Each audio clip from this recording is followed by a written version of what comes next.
In this insightful conversation, Roxie Nafousi explores the intricate nature of confidence, unpacking common misconceptions and revealing how self-worth is the true foundation of genuine confidence. The discussion covers how confidence differs between introverts and extroverts, the impact of validation and the inner critic, the role of self-awareness, and the challenges of overcoming self-doubt. Roxie also opens up about her own struggles with body dysmorphia disorder, BDD, providing a vulnerable and powerful perspective on living with anxiety while embracing confidence. Practical steps to build confidence, celebrate oneself, and navigate rejection and people-pleasing behaviors are also thoroughly explored. Roxie begins by redefining confidence as fundamentally tied to self-worth, the understanding that you are enough, exactly as you are. She challenges the stereotype that confidence equates to being loud or extroverted, instead describing it as quiet, stable, and grounding. Confidence, in her view, means entering any room unapologetically as yourself and leaving without worrying about others' judgments. This reframing makes confidence accessible to all personality types. Addressing how confidence manifests differently, Roxie outlines that extroverts often express confidence through social ease, charisma, and the ability to engage groups, while introverts exhibit a quiet, grounded confidence that doesn't rely on external validation. Confidence is not about proving oneself or dominating conversations. Rather, it comes from an internal assurance that one's worth does not depend on being liked or noticed. The discussion delves into the nuanced role validation plays in our lives. Roxie acknowledges that seeking some validation is natural and even healthy as it fosters societal connection and growth. However, the problem arises when external validation becomes the sole measure of one's worth, a shift amplified by social media where likes and attention replace tribal belonging as the benchmark for self-esteem. This undue emphasis on others' opinions distorts self-perception and traps many in an endless cycle of seeking approval. Roxie explains that confidence is often sabotaged by the inner critic, a relentless voice that feeds self-doubt and insecurity. Our habitual thoughts sculpt deeply ingrained beliefs that filter every experience, creating self-fulfilling prophecies. For example, believing one is boring might cause distorted perceptions of social interactions, increasing anxiety and withdrawal. Roxie encourages mastering these thought patterns by consciously shifting beliefs and understanding that these negative voices are conditioned habits, not truths. Distinguishing between self-awareness and self-criticism, Roxie emphasizes that true self-awareness is compassionate and growth-oriented. It involves recognizing areas for improvement without harsh judgment or self-deprecation. Confidence includes accepting oneself as both a masterpiece and a work in progress, balancing honest reflection with kindness to foster authentic growth. A practical tool Roxie shares is writing motivational messages from one's higher self, an imagined future, empowered version of oneself.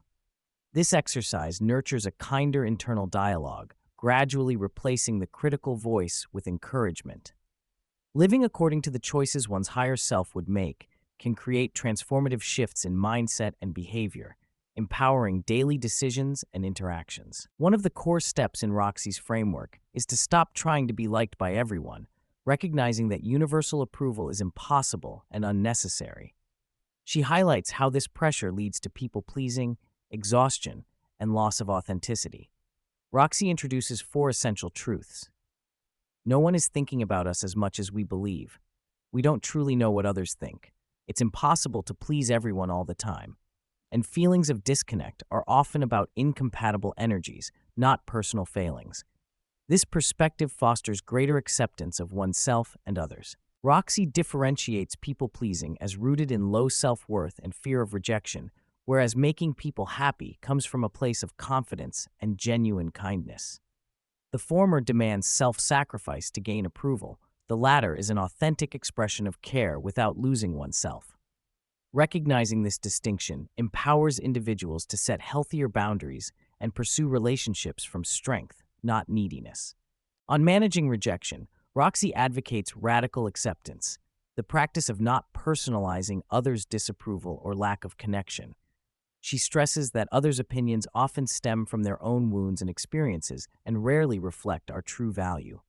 Roxie references Buddhist wisdom about the second arrow, cautioning against adding unnecessary emotional pain by internalizing rejection. Letting go of destructive narratives reduces suffering and strengthens resilience. Roxie debunks the myth that confidence is the result of reaching milestones like wealth, fame, or status. Many achieve these, yet remain insecure. True confidence comes from internal work and self-acceptance. Pursuing goals is important for growth, but expecting confidence or happiness only after achieving them creates dissatisfaction. Instead, feeling worthy in the present enables genuinely enjoying success when it arrives. Roxie courageously shares her lifelong battle with severe self-loathing and BDD, an anxiety disorder involving obsessive negative thoughts about appearance. From childhood rejection to struggles with addiction, eating disorders, and intense fears about her looks, even after cosmetic surgery, she illustrates how external changes don't eliminate internal pain.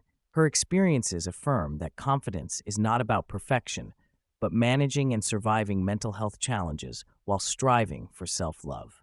Despite ongoing flare-ups, Roxie has developed strategies to manage her disorder through therapy, medication, and the mindset work she teaches.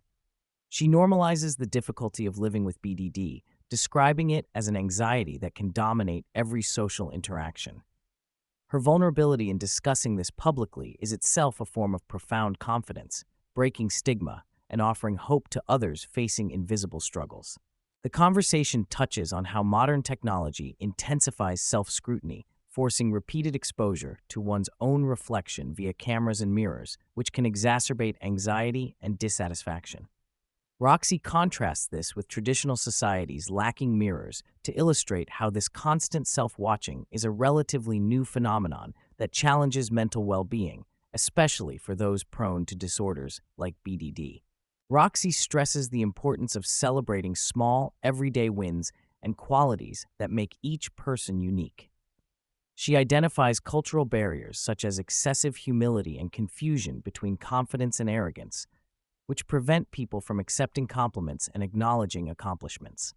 Confidence involves recognizing your worth and growth without diminishing others and embracing celebration as a catalyst for further self-belief and positive social modeling. By advocating for more compassion toward oneself and reducing judgment of others, Roxie highlights the interconnectedness of confidence and empathy. Catching people doing things right reframes perceptions positively, fosters better relationships, and in turn creates safer spaces for authentic self-expression, strengthening communal confidence. Ultimately, Roxie invites everyone to step into their higher self, acknowledging we are all multifaceted and imperfect yet worthy. True confidence is a continuous journey filled with vulnerability, self-compassion, and courage to show up despite fears. She encourages embracing this paradox to realize one's full potential and live a vibrant, fulfilling life.